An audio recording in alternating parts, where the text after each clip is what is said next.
আসসালামু আলাইকুম। আজকে আমরা দেখব কিভাবে ডটনেট মাউই দিয়ে যে অ্যাপ তৈরি করা হয়, অর্থাৎ কম্পাইল করলে যে এপিকে ফাইল হয়, সেই এপিকে ফাইলকে আমরা কিভাবে সাইন করব একটা ভ্যালিড সার্টিফিকেট দিয়ে।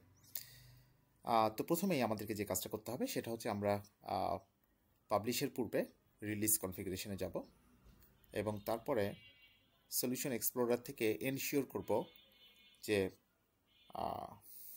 সলিউশন এক্সপ্লোরার প্রজেক্ট প্রপার্টিস এখান থেকে এনশিওর করব যে এখানে কোনো সাইনিং সার্টিফিকেট মেনশন করা নাই। আমরা অ্যান্ড্রয়েডে গেলাম এবং তারপরে প্যাকেজ সাইনিং এনশিওর করব যে এটা আনচেকড অবস্থায় থাকবে। ওকে, এরপরে আমরা যদি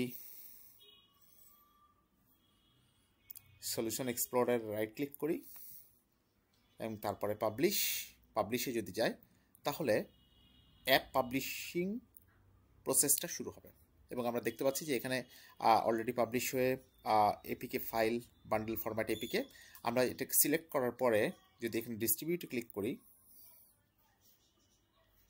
মনে রাখতে হবে যে এখানে যে এপিকে ফাইলটা বিল্ড হয়েছে সেটা এখন পর্যন্ত সাইন্ড করা না। আমি এখন সাইন্ড এপিকে তৈরি করব। তো সেই কারণে আমি ডিস্ট্রিবিউটে গেলাম এবং তারপরে অ্যাডহকে ক্লিক করলাম। এখানে আমি নিউ করব।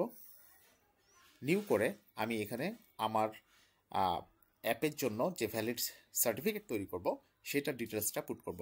এখানে অ্যালাইস হিসেবে আমি অ্যাপ্লিকেশনের নেম দিতে পারি এবং পাসওয়ার্ড আর কনফার্ম পাসওয়ার্ড অবশ্যই এটা আমাকে মনে রাখতে হবে যে এই পাসওয়ার্ডটা আমি কী দিচ্ছি, কারণ ভবিষ্যতে আমি যখন আবার অ্যাপ্লিকেশনে কোনো ফিক্স করে যখন আবার এটার আরেকটা ভার্সন রিলিজ করব, তখন আমাকে ভিজুয়াল স্টুডিও এই সার্টিফিকেটটাই আমাকে আবার দিবে, যেন আমি আমার আবার সাইন্ড এপিকে তৈরি করতে পারি।